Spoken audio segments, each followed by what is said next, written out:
स्वागत है आपका डीटीवी भारत में और मैं हूं आपके साथ सृष्टि श्रीवास्तव। यूपी में विधानसभा चुनाव होने वाला है और अब बारी है बिहार में। बिहार में विधानसभा चुनाव हो चुका है, लेकिन बोचहा सीट पर विधानसभा चुनाव होने वाला है। जिस तरीके से मुसाफिर पासवान का निधन हुआ, उसके बाद अब बोचहा सीट पर विधानसभा चुनाव होगा और अब ऐसा साफ तौर पर नजर आ रहा है कि बीजेपी जानकारी के मुताबिक एमएम प्लान पर है, मुकेश सहनी और मांझी को हटाने के प्लान पर है। और इस पर अब कुछ बहुत सारी चीजें सामने आई है और बीजेपी ने मुकेश सहनी को झटका दे दिया है। सामने बात यह आ रही थी कि मुकेश सहनी लगे हुए बीजेपी, जो यूपी में विधानसभा चुनाव हो रहा है उसको लेकर अभी मुकेश सहनी लगे हुए, और इसी बीच बीजेपी ने मुकेश सहनी को एक बहुत बड़ा झटका दे दिया है। अब झटका क्या दे दिया है वो आपको विस्तार में बता देते हैं। दरअसल बोचहा सीट पर जो विधानसभा चुनाव होने वाला है उसमें बात निकलकर ये सामने आ रही है कि बीजेपी भी अब लड़ेगी उस सीट पर, बीजेपी भी सामने आने वाली है। और इस पर भाजपा के जो सांसद है अजय निषाद, उनका बयान आया है। उन्होंने काफी कुछ कहा है और साथ साथ कहा है कि अगर योगी आदित्यनाथ के आड़े में, बीच में यूपी चुनाव में अगर मुकेश सहनी आएंगे तो हम भी आएंगे और सपोर्ट नहीं करेंगे मुकेश सहनी का, ऐसा बीजेपी सांसद अजय निषाद ने कहा है।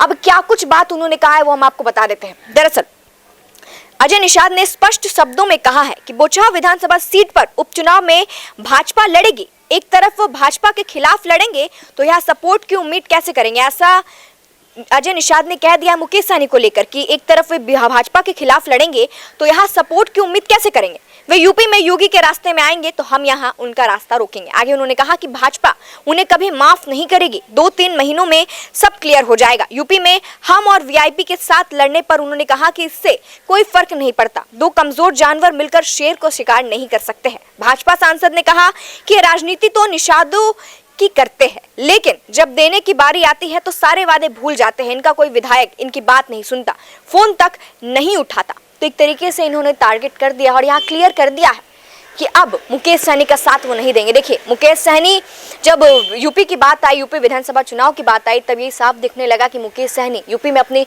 जान ताकत झोंक रहे, एक तरीके से यूपी में हो रहे विधानसभा चुनाव के लिए पूरी राजनीति कर रहे हैं, पूरे तैयार है। और अभी जीतन राम मांझी से मिलने भी पहुंचे थे मुकेश सहनी और उन्होंने कहा था कि उन्होंने ऑफर भी दिया है जीतन राम मांझी को कि वो साथ में आए, लड़ने के लिए आए। हालांकि इस पर उन्होंने कुछ ज्यादा बातचीत नहीं की, लेकिन उन्होंने बताया था कि यूपी के लिए वो पूरी तरह से तैयार हो चुके हैं और लड़ेंगे। और तब सारा खेल वहीं से शुरू हो गया। एक तरीके से बीजेपी की तरफ से बोला भी गया था कि अगर आप साथ नहीं लड़ेंगे, बीजेपी का सपोर्ट नहीं करेंगे तो नुकसान इसमें आपका है। ऐसा बीजेपी की तरफ से मुकेश सहनी को बोल दिया गया था कि इसमें नुकसान आप ही का होने वाला है। और अब ये बातें निकलकर सामने आ रही है कि बोचहा में विधानसभा चुनाव होने वाला है तो उसमें बीजेपी एक तरीके से आ चुकी है और लड़ेगी अकेले में और मुकेश सहनी को जवाब देगी। एक झटका बीजेपी दे चुकी है मुकेश सहनी को। और मुकेश सहनी ने तो खैर यूपी में लगे हुए विधानसभा चुनाव को लेकर, यूपी के विधानसभा चुनाव को लेकर लगे हुए, लेकिन अब बीजेपी ने एक बहुत बड़ा झटका दे दिया है मुकेश सहनी को, क्योंकि वो अब बोचहा विधानसभा सीट से लड़ने वाले हैं। तो साफ तौर पर दिख रहा है कि बीजेपी अपने मुकेश सहनी प्लान पर लग चुकी है। उन्होंने साफ तौर पर कह दिया है कि वो बीजेपी कभी माफ नहीं करेगी मुकेश सहनी को। तो साफ तौर पर दिख रहा है कि अब बीजेपी खिलाफ हो चुके हैं मुकेश सहनी के। ये सब कुछ क्लियर होता हुआ नजर आ रहा है। अब आगे देखना होगा कि इस विधानसभा चुनाव को लेकर यूपी और बिहार में और क्या कुछ निकलकर सामने आता है। फिलहाल इस खबर में इतना ही। इसी के साथ देखते रहे डीटीवी भारत। धन्यवाद।